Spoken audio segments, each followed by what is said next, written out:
What's up, y'all? Welcome back to Parental Guidance. I'm your host, Stephanie. I hope everybody's doing well. I hope you guys are out here killing it, healing, taking time for yourself, spending time with your kids, your family. Today is about trauma response. So my daughter just cracked her screen on her phone. She was on the phone with her dad and she cracked it and she was like crying, but I thought like she hurt herself. So I'm like, oh my God, like what happened? And she's like, I cracked my phone. So I'm like, okay, it's okay. We'll get it fixed. And I'll ask her like, well, what were you doing? And like, how did it happen basically? So she told me how it happened. She was getting something down off the wall and I guess it fell on her phone. So I'm like, well, why are you crying? And she's like, because you're gonna get mad at me. And I'm like, I'm not. It's okay. And it made me think, like, we really do things without knowing like how it'll affect somebody else. And that's with children and adults. So what I got from it basically was that in my early parenting days, I used to yell a lot. I'm not gonna lie. Not a lot, but I used to get frustrated with certain things that she would do, not listening and stuff like that. It was very hard for me to parent when she was younger and in my younger days, because there was a lot of things that I did not work out and heal from, and it was a lot going on with me personally outside of being a parent. So it was just like so much things going on, and I would easily get triggered. I try to explain things to her too, like I try to take different approaches. I've been doing this for a while too, like taking different approaches. Yes, as parents we still fuss, yell sometimes, but it's not extreme as it was before. I try to like in a softer tone, in the understanding tone, speak to her about things so that she understands. So now I see like that I created trauma on her, and I'm going to figure out how to correct that, because I don't want her going around thinking that she can't tell something because she's gonna get in trouble. Because honestly, that was an issue with me when I was younger. Oftentimes we carry on the same things that our parents did to us, and we end up getting traumas, and then because we passed it on, our kids get it. So it took me a while to realize, and now that I realize, I try to take better approaches, like I said. And I honestly, it's heartbreaking because I don't want my child to feel like if she asks us something, or if she does something by mistake, or if she needs to tell anything, that she can't tell it because she's gonna get in trouble. I'd never want that. I know how that felt. My mom wasn't the best parent,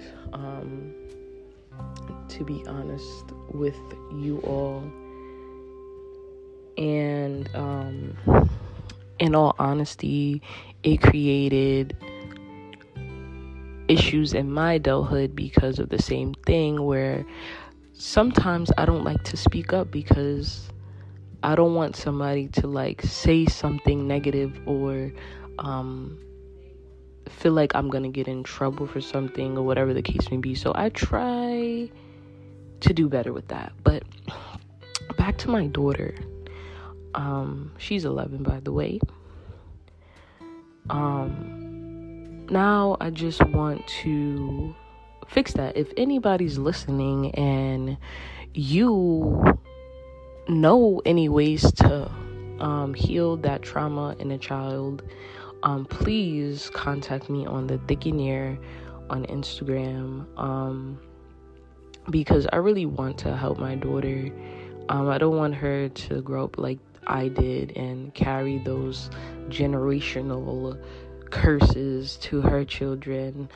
And then it does make you, in a way, like, think about, like, is that going all the way back to slavery? Like, are we sitting in curses from slavery of, assuming and being scared we're gonna get in trouble? Because she does that as well. Like this morning, a little while ago, she's like, hey, I wanted to go to my friend's house. And I'm like, okay, well, I'm doing homework right now. And she was just like, well, I knew you was gonna say no. And I was like, no, I wasn't. If you would have asked me earlier, I would have just dropped you off and picked you up around this time, and you could have just played with your friend.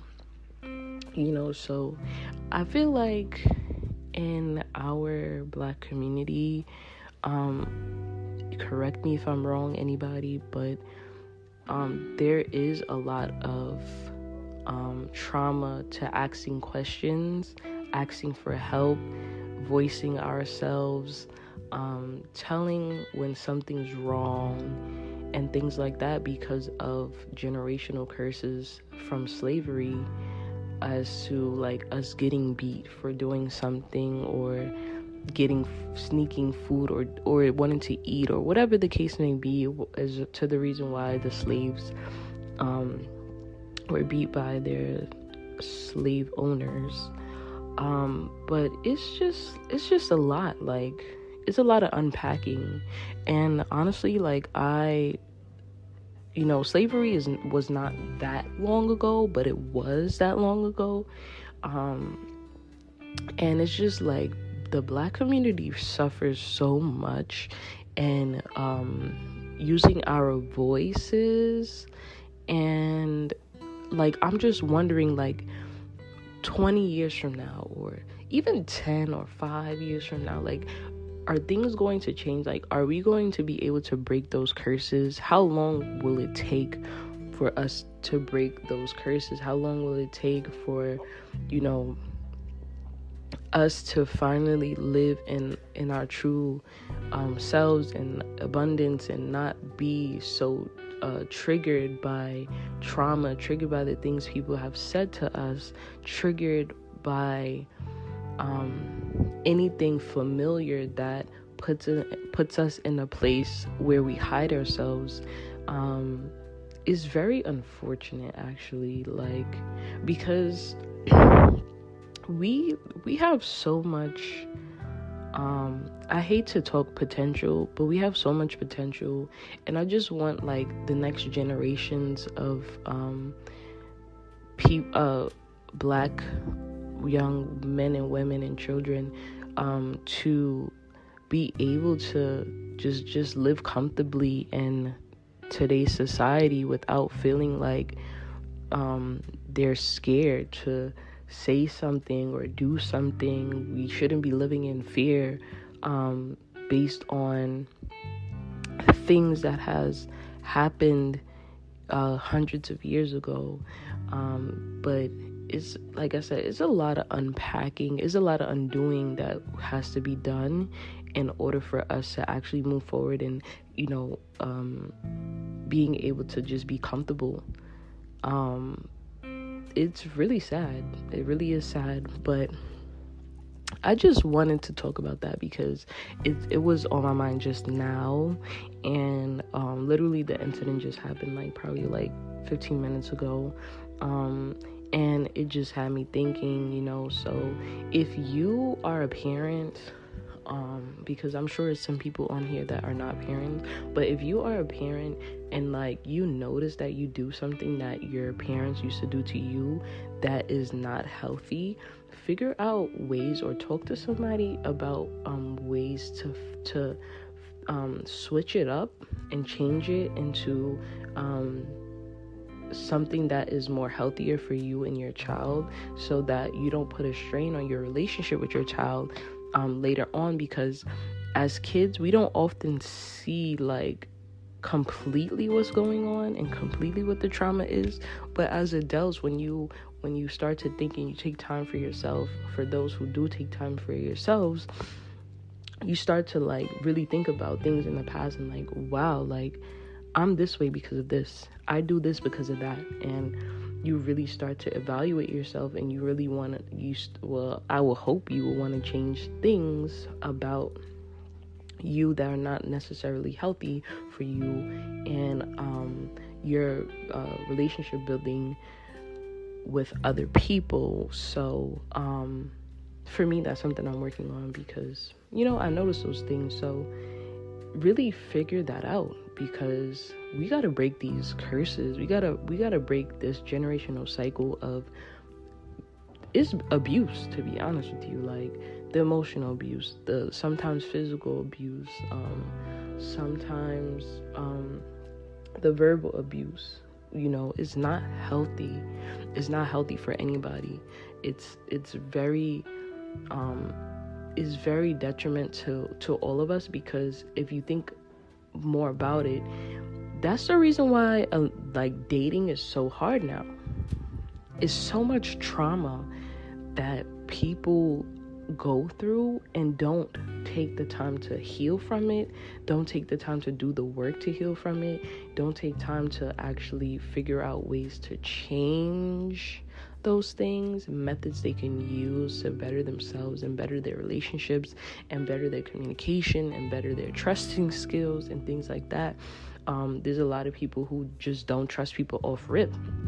Not saying you need to trust everybody, because you damn sure don't need to trust everybody, but I'm saying like sometimes you got to give people the benefit of the doubt a little bit, and then most of the time, if you're in tune with yourself, then you will automatically meet somebody and be like, oh nah, we ain't doing that.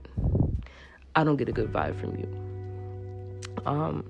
But it's time to change. It's time to get into healthy spaces with ourselves and healthy spaces with our children and healthy spaces with the relationships that we have, whether it be family, whether it be friends, romantically.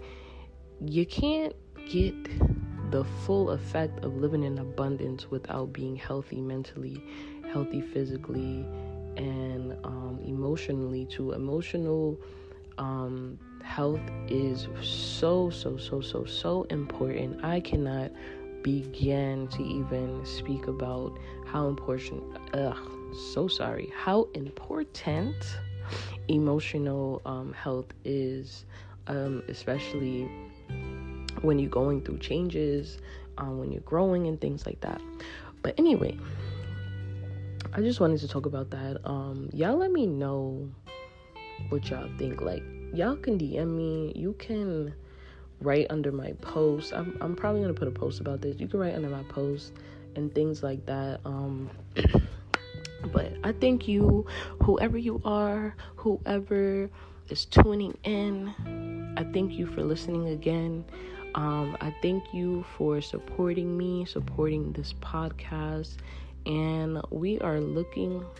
I am looking to grow this thing into something big, just to have these conversations on the table, so that we can have better futures, okay, relationship wise with people.